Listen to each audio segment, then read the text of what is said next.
तो लगा जिंदगी नई शुरुआत करने वाली है। हॉस्टल मिला, नए रूममेट्स मिले और पहली ही रात वही बातें जो हर पुराने हॉस्टल में सुनाई जाती हैं। कौन सा कमरा पहले किसका था, किसने यहां क्या किया, कौन सी मंजिल भूतिया है। मैं इन बातों पर ज्यादा विश्वास नहीं करती थी, लेकिन दूसरी रात से चीजें बदलने लगी। उस रात मैं पढ़ रही थी और अचानक मुझे ऊपर वाले फ्लोर से किसी लड़की के रोने की बहुत हल्की आवाज सुनाई थी। पहले लगा शायद कोई फोन पर बात कर रहा है, लेकिन आवाज में एक अजीब सी कपकपी थी, जैसे कोई दर्द दबाकर रो रहा हो। अगली रात फिर वही आवाज। इस बार मैं बिस्तर से उठी और कान लगाकर सुना। आवाज ऊपर से ही आ रही थी, यानी टॉप फ्लोर से। पर टॉप फ्लोर तो वर्षों से बंद था। लोग कहते थे वहां एक सीनियर लड़की ने सुसाइड किया था और तब से वो फ्लोर लॉक है।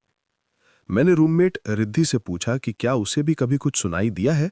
वो हंसकर बोली, यार यहां सब रात की बातें हैं, ध्यान मत देना। लेकिन उसकी हंसी में कहीं ना कहीं एक असहजता छिपी हुई थी। तीसरी रात आवाज इतनी साफ हुई कि मुझे लगा कोई मेरी ही मंजिल पर है। वो रोना अब टूटता नहीं था, बल्कि लंबा होता जा रहा था, जैसे कोई दरवाजे पर बैठकर सिसक रहा हो। मैं डर के बावजूद बाहर निकली। गलियारे में झांका, कोई नहीं। ऊपर जाने वाली सीढ़ियां धूल से भरी थीं, लेकिन सीढ़ियों की तरफ देखते ही एक ठंडी लहर मेरी रीढ़ से गुजर गई, जैसे कोई वहां खड़ा हो पर दिखे नहीं। मैं वापस कमरे में आ गई, दरवाजा बंद किया और पूरी रात नींद नहीं आई। चौथी रात रोने की आवाज नहीं आई। उसकी जगह सीढ़ियों से कदमों की हल्की आहट, कदमों की आहट सुनाई दी। मैं बिस्तर पर बैठी रही। दिल धड़क रहा था और वो आहट धीरे धीरे ऊपर से नीचे आती गई, सीधे मेरे कमरे की दिशा में। फिर अचानक रुक गई। मैं सांस रोके सुनती रही। फिर मेरे दरवाजे के बिल्कुल पास किसी के हल्के से रुककर पलटने की आवाज हुई, जैसे कोई अपना वजन बदल रहा हो। और फिर सब शांत। अगली सुबह वार्डन ने बताया कि किसी ने टॉप फ्लोर का ताला छेड़ने की कोशिश की है।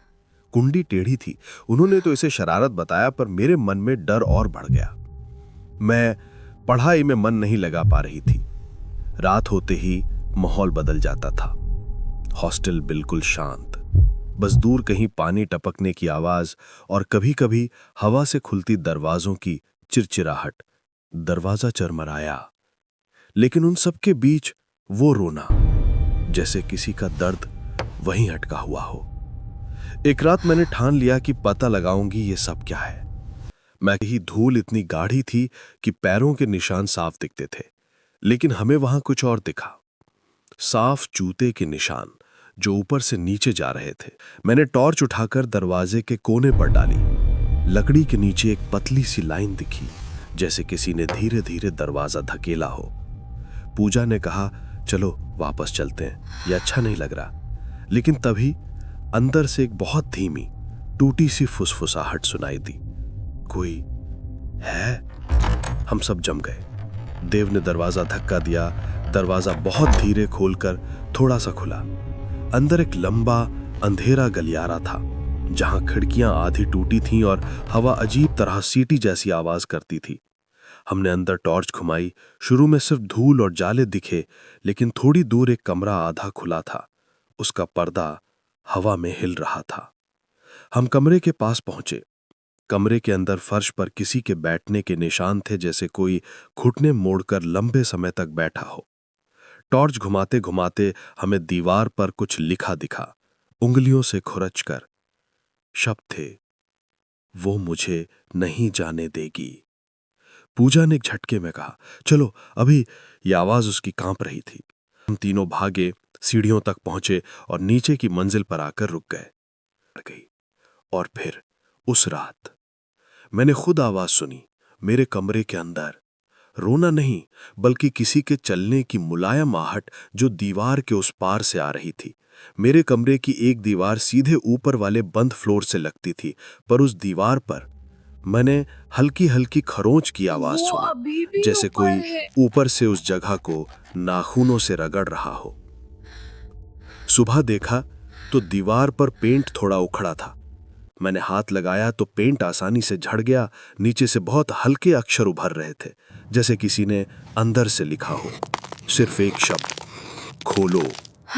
उस दिन मुझे समझ आ गया कि वो आवाजें मेरे पीछे क्यों लगी हुई थीं।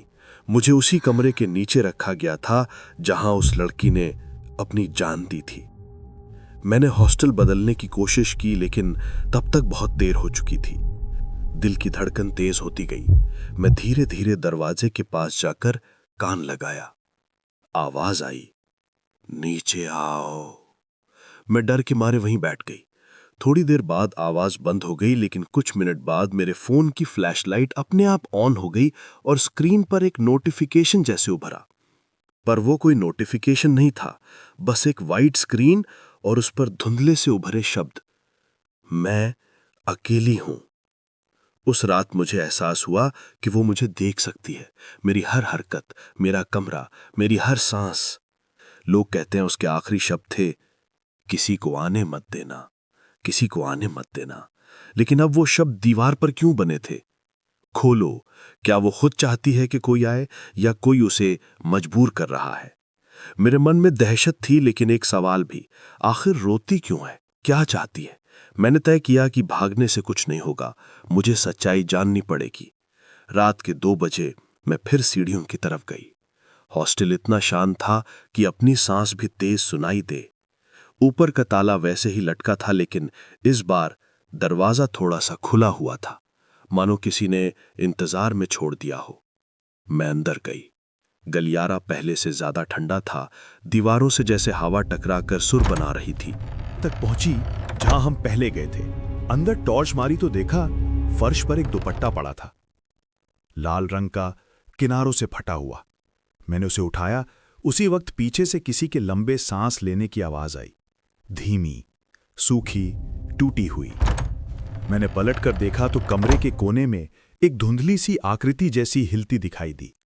उसकी मुद्रा ऐसी थी जैसे कोई कोने में बैठकर घुटनों में सिर छुपाकर रो रहा हो। मैंने धीरे से पूछा, तुम यहां क्यों हो? आवाज आई, बहुत हल्की, मैंने नहीं किया। मैं कुछ कह पाती उससे पहले वो आकृति धीरे धीरे खड़ी हुई। उसका चेहरा नहीं दिख रहा था, पर उसके सिर से काले बाल झूल रहे थे और हवा में ठंड बढ़ गई।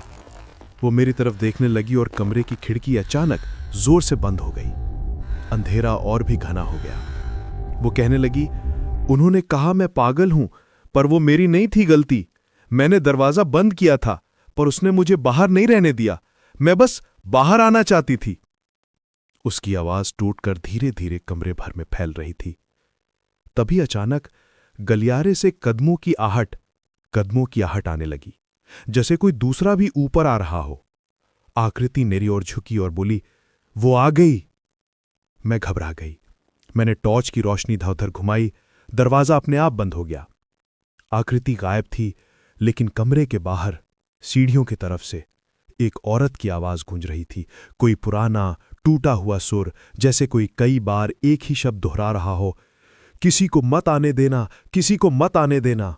मैं कमरे से बाहर भागी। गलियारा पहले से ज्यादा अंधेरा था और सबसे डरावनी बात, अब रोना 2 आवाजों में था, एक लड़की का और एक ऐसी आवाज जो शायद उस जगह की थी। मैं सीढ़ियों तक पहुंची और महसूस किया कि कोई मेरे बिल्कुल पीछे है। मैं बिना मुड़े नीचे भागी। आधी सीढ़ी पर पहुंचकर जैसे किसी ने मेरे कंधे को हल्का सा छुआ, सिर्फ इतना कि मैं पीछे मुड़कर देखूं, लेकिन मैंने नहीं देखा। मैं भागती रही। नीचे पहुंचकर अपने कमरे में आकर दरवाजा बंद कर लिया और सब कुछ अंदर से लॉक कर दिया। सारी रात रोशनी जलती रही। अगली सुबह वार्डन ने बताया कि टॉप फ्लोर का दरवाजा पूरी तरह खुला मिला। हवा में एक अजीब सी गंध थी, नमी और पुरानी धूल। किसी के आने जाने के निशान थे, लेकिन कोई अंदर नहीं मिला। मैंने हॉस्टल उसी दिन छोड़ दिया। आज भी जब उस इमारत के पास से गुजरती हूं, मुझे लगता है कि ऊपर कहीं वही खिड़की से कोई देख रहा है। शायद वो लड़की जो अब किसी से मदद की उम्मीद नहीं करती, शायद कोई और जो उसे बाहर नहीं आने देता। कभी कभी रात में अपने नए कमरे में भी मुझे वही टूटी हुई सिसकियां सुनाई देती हैं, जैसे वो जानती हो कि मैं उसकी कहानी सुना रही हूं। और कभी कभी दीवार पर हल्की खरोंच उभरती है, बस इतनी कि मुझे याद दिला सके, वो अभी भी ऊपर है।